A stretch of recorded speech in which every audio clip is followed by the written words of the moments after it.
Next, about the situation at the front. Let's talk about it. Ukrainian defenders have achieved significant results at the front during this year's winter. President Volodymyr Zelenskyy reported this during a phone conversation with his French counterpart Emmanuel Macron. The leaders discussed security issues, the consequences of attacks by the aggressor country, as well as the key needs for Ukraine's defense. Ukrainian soldiers have achieved tangible results this winter and have held all key defensive directions.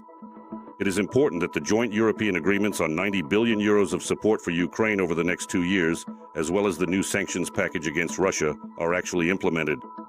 Volodymyr Zelenskyy, President of Ukraine. And Russians are surrendering more and more often to Ukrainian drones. Just this winter, more than 100 occupiers have laid down their arms thanks to the work of drone units. This was reported on Telegram by Ukraine's Minister of Defense, Mikhailo Fedorov. He also added that every captured Russian is an opportunity to bring our defenders home. Joining us on the air is Pavlo Lakichuk, Captain First Rank, Head of Security Programs at the Center for Global Studies, Strategy 21. Mr. Pavlo, welcome, good morning. Likewise, good morning. Glory to Ukraine. Glory to the heroes. We will be discussing the situation on the front line. According to analysts from the Institute for the Study of War, for the first time since 2023, Ukraine has liberated more territory than it has lost. To what extent is Ukraine's current success the result of those contracts?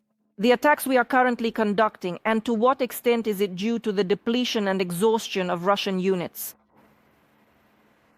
The reduction and exhaustion of Russian units is happening precisely thanks to the active defense by the defense forces,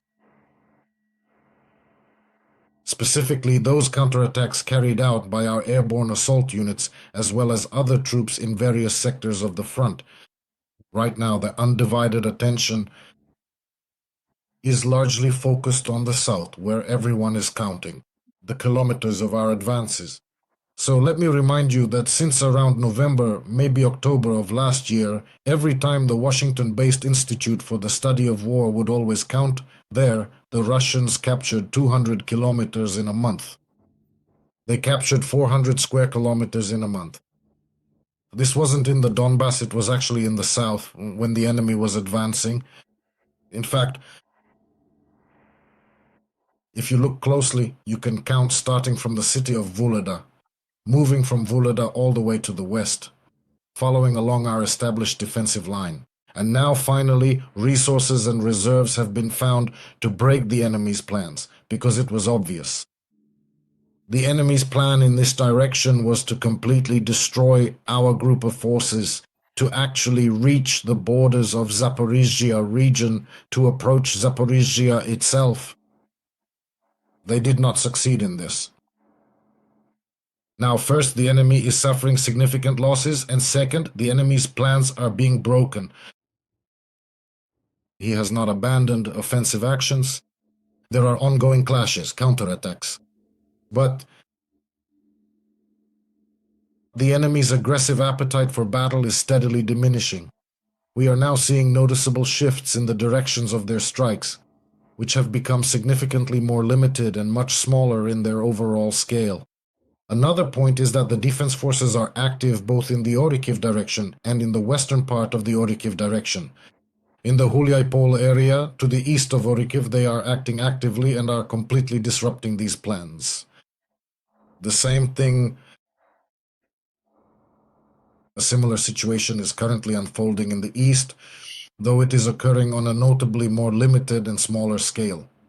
Despite these observations, the enemy is certainly not abandoning their extreme and maximalist political rhetoric.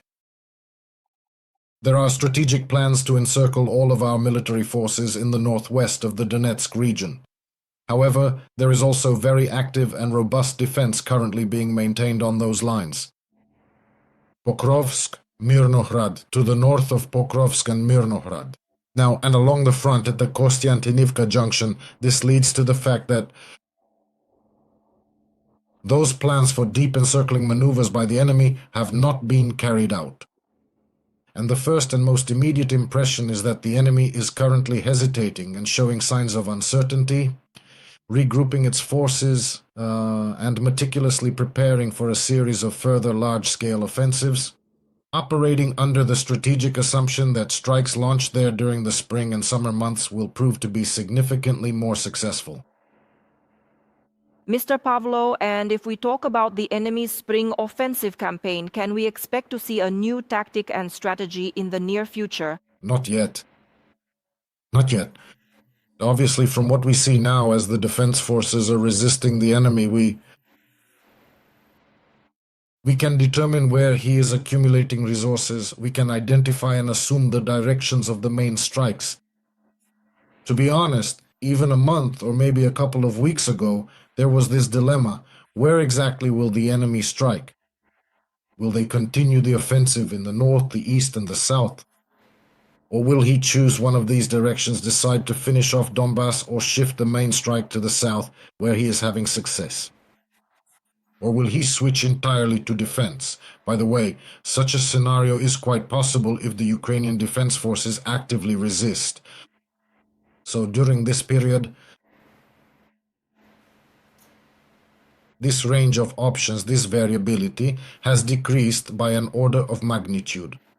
It is already obvious that if the enemy has a main direction of attack, it will be an attempt to continue the offensive in Donbass, or alternatively to spark a brand new conflict zone or hotspot somewhere in the north, rather than focusing on the northeastern region.